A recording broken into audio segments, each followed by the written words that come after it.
Welcome back. आप देख रहे हैं देश का सबसे लोकप्रिय डिबेट शो आर पार। मेरे साथ राशिद अल्वी हैं, कांग्रेस पार्टी के वरिष्ठ नेता, और डॉक्टर सुधांशु त्रिवेदी हैं। राशिद अल्वी जी, आप अपनी बात को कंप्लीट करिए क्योंकि मुझे ब्रेक के लिए जाना था। मैं आपको 40 सेकंड का वक्त देता हूं, फिर सुधांशु जी मैं आपके पास आ रहा हूं। मुझे पता है आप लगातार कुछ कहना चाह रहे हैं। राशिद अल्वी साहब, ये जो सिलेक्टिव अप्रोच होती है, ये हमें कई मुद्दों पर देश में देखने को मिलती है। अगर कश्मीर में आतंकवादी हत्या करते हैं, जहां पर हिंदुओं और सिखों को टारगेट करके मारा जाता है, वहां पर चुप्पी साध ली जाती है। दूसरी तरफ जब राजस्थान में कुछ होता है तो उस पर चुप्पी साध ली जाती है, और लखीमपुर में होता है तो बहुत बोला जाता है। हर विषय में बोलना चाहिए, सिलेक्टिव इज्म क्यों होना चाहिए? हिंसा तो हिंसा होती है। देखिए मेरे ख्याल से मैं आपकी बात का जवाब दे चुका, मैं दोबारा दोहराता हूं। जी सर। हिंसा कहीं भी हो वो निंदनीय है। जो गुनाहगार है उसको सख्त सजा मिलनी चाहिए, वो कन्याकुमारी में हो कि कश्मीर में हो। मैंने आपसे कहा कि राजस्थान में जिन लोगों ने किया उनको गिरफ्तार किया गया। वो मंत्री के बेटे नहीं थे, लेकिन भारतीय जनता पार्टी के नेता क्यों नहीं जा रहे राजस्थान? अगर वहां की सरकार ने कोई कमी छोड़ी है तो ये नेता जाके बताएं, ठीक है, कि ये कमी छोड़ दी है। पूरा देश सुनेगा। सुनिए। और आपने कश्मीर के बारे में बात की, 700 लोग गिरफ्तार हो चुके हैं कश्मीर के अंदर। 700 लोग। ये हिंदू मुस्लिम की बात मत कीजिए। पर वहां बिल्कुल आपको वहां पे हिंदू मुस्लिम की मैं बात ही नहीं कर रहा। वहां पर तो हिंदुओं और सिखों को टारगेट बनाया जा रहा है। वहां पर चिन्हित करके हिंदू और सिखों को मारा गया। गिरफ्तार हो चुके हैं अमरीश। 700 लोगों को गिरफ्तार किया गया है वहां पे कश्मीर के अंदर, जो मीडिया की खबरें आ रही हैं। और वहां पे भी सरकार तो इनकी है, सीधे सीधे अमित शाह के अंडर में आता है। वहां पे कोई मुख्यमंत्री नहीं है। वहां पे अमित शाह जो चाहते हैं वो करते हैं। जिम्मेदार भारतीय जनता पार्टी है। ठीक है, कश्मीर के लिए भी जिम्मेदार ये लोग हैं। ठीक है सुधांशु त्रिवेदी, जब सरकारें आपकी ज्यादा है, आपको मैंडेट बड़ा मिला है, तो जिम्मेदारी आपकी बड़ी बनती है। क्या आपको लगता है ये सिलेक्टिव अप्रोच जो है ये बीजेपी के लिए भी है? अमित जी, मैं बिल्कुल मानता हूं कि राजनीति में सभी दलों की जिम्मेदारी है, दायित्व है। जो दल बड़ा है उसका दायित्व बड़ा है, जो सत्ताधारी दल है उसका दायित्व सबसे बड़ा है। तो आज हम सत्ताधारी दल है तो हमारा दायित्व सबसे बड़ा है, इसीलिए हम पूरी ईमानदारी के साथ, निष्ठा के साथ काम कर रहे हैं।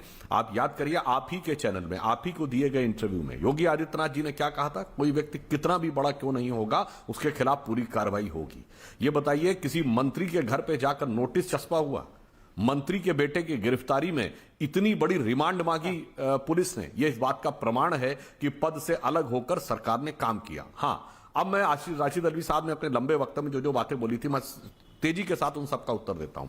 पहला, इन्होंने कहा कि मुलायम सिंह ने कब नहीं बोला था, तो मैं बता देना चाहता हूं, इसी विधानसभा में मार्च 2017 में लखनऊ में कैंटोनमेंट विधानसभा के समय अपनी बहू के लिए प्रचार करते समय यह बयान दिया था कि इतने मर गए थे तो कोई गम नहीं था, इससे ज्यादा मैं क्या कर सकता था, मैंने इतने लोगों को मरवा दिया था।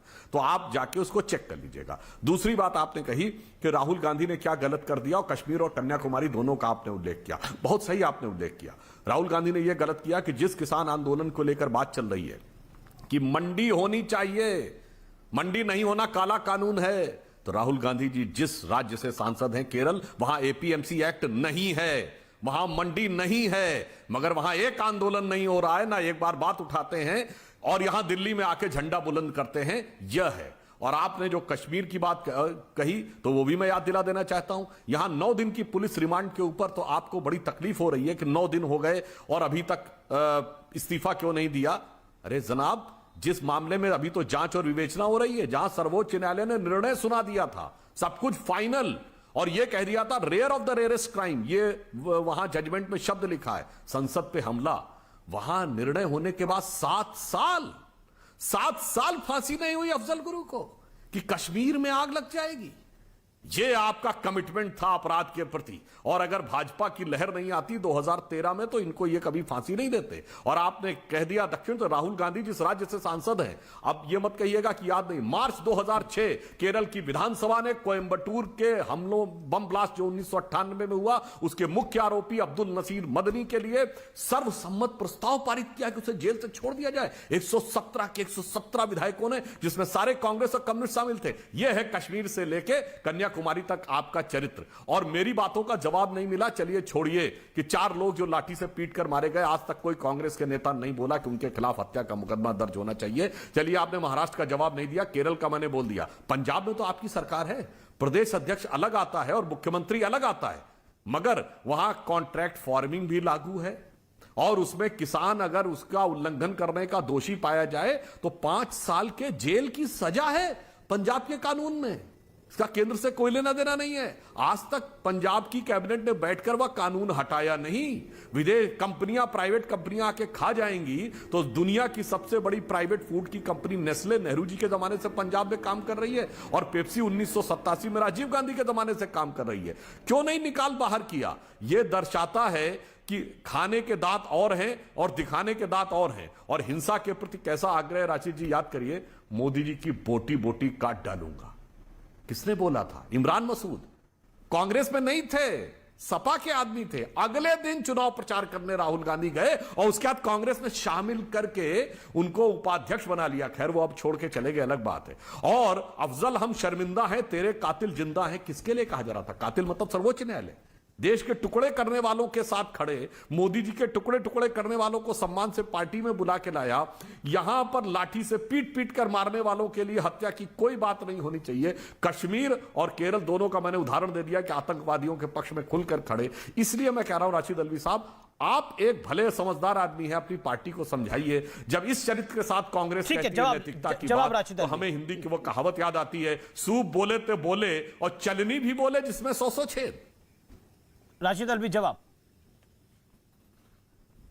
देखिए, एक तो मैं इन्हें याद दिला दूं कि अफजल गुरु को फांसी भी कांग्रेस की सरकार में हुई, सजा भी कांग्रेस की सरकार में हुई। ये बीजेपी की सरकार के अंदर नहीं हुआ है, सब कुछ कांग्रेस की सरकार में हुआ है। अफजल गुरु को कभी कांग्रेस पार्टी ने सपोर्ट नहीं किया है और जिन लोगों ने नारे लगाए थे उनको बीजेपी की सरकार ने अभी तक गिरफ्तार नहीं किया। एक आदमी गिरफ्तार नहीं हुआ। केरला के अंदर हमारी सरकार नहीं है। और भारतीय जनता पार्टी की ये आदत है कि जिस मुद्दे पर बहस होती है उस मुद्दे पे बात ना करके उसको दूसरी तरफ लेके चले जाते। केरला की बात करोगे, पंजाब की बात करोगे, कश्मीर की बात करोगे, एक दिन इस पर भी बात कर लेंगे, कल ही को कर लेंगे। लेकिन आज तो लखीमपुर की बात कर रहे हैं हम। मैं सिर्फ इतना आपसे पूछना चाहता हूं कि वो जो नोटिस लगाया है, क्या नोटिस लगाना काफी है? आपके लिए बहुत बड़ी बात है कि मंत्री के घर पे नोटिस लगा दिया, इंसाफ हो गया। यही इंसाफ है, इसीलिए आप सत्ता में आए थे कि मंत्री का बेटा 4 लोगों को कत्ल कर देगा, उन पे गाड़ी चढ़ा देगा, उसके बाप के घर पे नोटिस लगा देंगे, देश के लोगों को पता चल जाएगा कि इंसाफ हो गया है। लखीमपुर के अंदर जो कुछ हुआ है दुर्भाग्यपूर्ण है और मैं बार बार कह रहा हूं, वो जो बिल्कुल आपने सही बोला राशिद अल्वी साहब, लखीमपुर में जो कुछ हुआ है वो बहुत दुखद है, लेकिन किसी के भी